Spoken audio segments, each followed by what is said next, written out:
Bonjour à tous, aujourd'hui nous allons parler du sujet numéro 8, US Inflation Seasonality Primer, présenté par Emeric Breger et William Mousseg. Tout d'abord, nous allons commencer la vidéo par quelques définitions. L'inflation.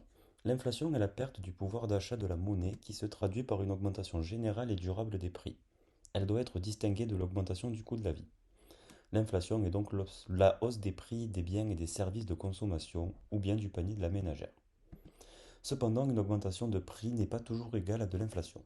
Prenons un exemple pour bien comprendre. Si une enseigne vendait des pommes à 1 € et que maintenant cette même enseigne vend des pommes à 1,10 €, cela ne veut pas dire qu'il y a une inflation de 10%, car la qualité de la pomme a peut-être augmenté.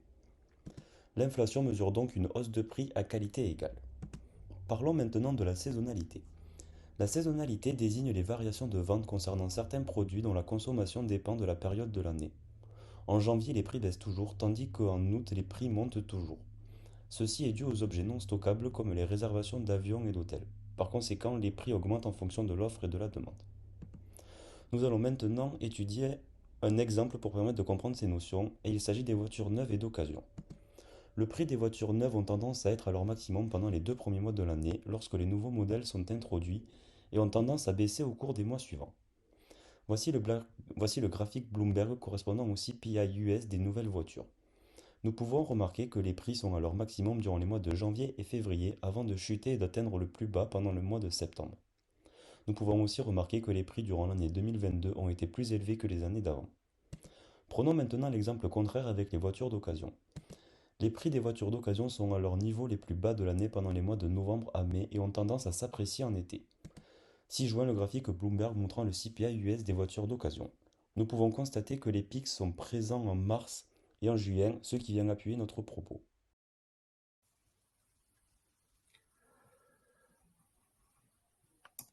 Le but va maintenant être de mettre en évidence l'inflation de saisonnalité. Un indice est principal à la compréhension de cette inflation, le CPI, qui est l'indice de prix à la consommation. Cet indice permet de mesurer l'évolution générale des prix des biens et des services que nous consommons entre deux périodes données. Il est composé de notre logement, des énergies utilisées, des vêtements achetés, de l'alimentation consommée, de l'utilisation automobile et d'autres éléments. Il est calculé selon une tendance et une saisonnalité principalement. En d'autres termes, c'est le panier moyen de la ménagère qui peut avoir différents critères selon les pays. Ici, on peut voir la saisonnalité en Amérique entre les années 2018 et 2022, avec un creux de saisonnalité dû au Covid en février 2020 et la croissance constante de l'inflation en 2022. Pour estimer cette saisonnalité, il existe plusieurs méthodes. La méthode Harry-Madouz reste la principale. On y retrouve une méthode nommée Static Dummy, qui utilise une régression linéaire pour permettre de neutraliser la tendance, et une méthode Dynamic Dummy, se basant sur un modèle paramétrique afin de répartir l'erreur sur la tendance et composantes saisonnières. On retrouve ici une comparaison entre la saisonnalité réelle, en blanc, et la saisonnalité ajustée en bleu, avec les tendances supprimées, ce qui permet d'obtenir une courbe bien plus rectiligne.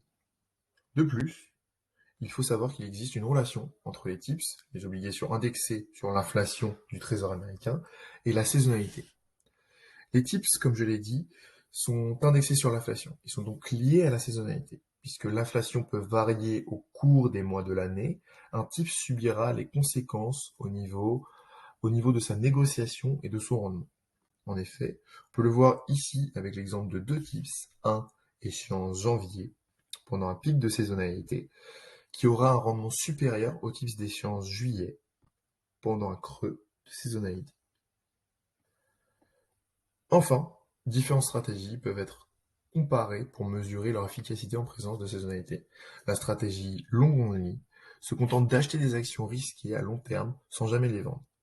Le Z-score et la digitale sont deux stratégies permettant de bénéficier de la saisonnalité. La première prend en compte la valeur des facteurs saisonniers, tandis que la seconde prend des positions lorsque l'inflation s'accélère.